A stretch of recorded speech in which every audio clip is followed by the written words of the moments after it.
Halal adalah sesuatu yang universal. Sebab Allah sebutkan ya ayyuhannas kulu mimma fil ardi halalan thayyibah. Sesungguhnya yang halal itu jelas, yang haram itu juga jelas. Di antara yang halal yang haram itu ada banyak perkara yang syubhah.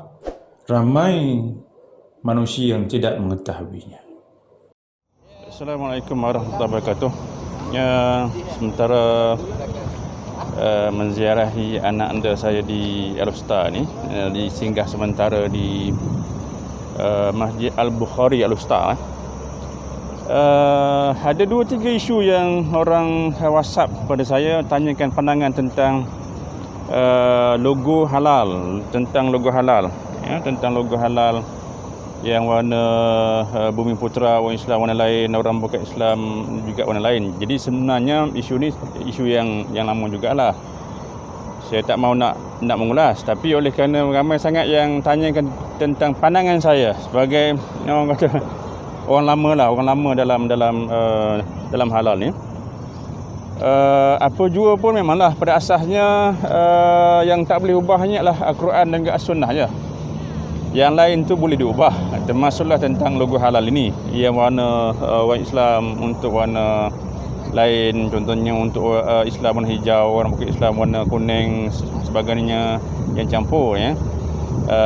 Memang pada asasnya memang kita nampak ianya boleh diubah, tetapi di Malaysia ni adanya undang-undang dan juga peraturan yang seharusnya kita kena ubah sebagainya. Jadi nak ubah peraturan ini bukan sesuatu yang mudah ya. Bagi pandangan saya lah, bagi pandangan saya yang pertama kena lihat fi waqi', realitinya hari ini. Realitinya ya. Satu undang-undang yang ada, undang-undang yang di bawah Akta Perdagangan 2011, di bawah Perintah Perdagangan Perakuan juga Penandaan Halal 2011 yang mengatakan bahawa JAKIM dan juga MAIN sebagai competent authority itu ya, dan juga menggunakan logo halal yang satu saja. Dia tak sebut sama ada Islam ke orang bukan Islam, selagi mana ianya dikeluarkan oleh pihak JAKIM, oleh pihak JAIN saja kan. Jadi kalau kata nak ubah, kena buat sedikit pindaan ke atas undang-undang ini ya. Tetapi bagi saya halal adalah sesuatu yang universal. Sebab Allah sebutkan ya ayyuhannas kulu mimma fil ardi halalan thayyibah. Wahai sekalian manusia, makanlah, manfaatlah apa jupun rezeki yang diberikan oleh Allah Subhanahu taala yang berasaskan kepada konsep halalan thayyibah. Bermakna halal ini untuk semua, halal untuk semua. Dia tak kira orang Islam ke orang bukan Islam, selagi mana ianya mematuhi konsep itu. Dan juga termasuklah yang disebut soal kata kalau ianya dibeza-bezakan warna, kita akan lihat bahawa warna halal, warna logo halal untuk orang Islam ni memang terlalu sedikit lah, terlalu sedikit. Sebab kita kena akui hakikatnya bahawa 70% pemegang sejarah halal yang ada pada hari ini memang orang bukan Islam, hakikatnya. Dan juga setakat hari ini undang-undang yang ada, tidak ada mana-mana undang-undang yang mengatakan bahawa ini syarikat Islam, ini syarikat orang bukan Islam. Sebab undang-undang yang ada sekarang di bawah Suruhanjaya Syarikat Malaysia, dia hanya mendaftarkan syarikat saja tanpa identitikan sama ada Islam ke orang bukan Islam. Jadi itu juga seharusnya kita kena lihat.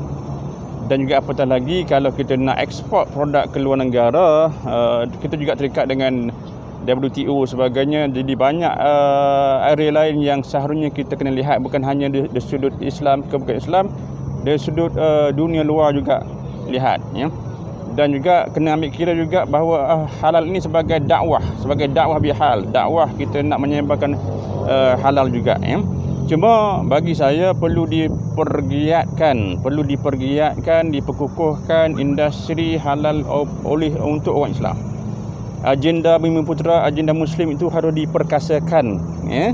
Lebih baik yang tu daripada kita duk membincangkan soal yang agak sukar kita nak ubah. Jadi dalam hal ini saya secara peribadi ini adalah pandangan saya lebih baik kita memperkasakan, memperbanyakkan produk-produk Muslim itu daripada kita bincangkan yang nak ubah tentang logo halal.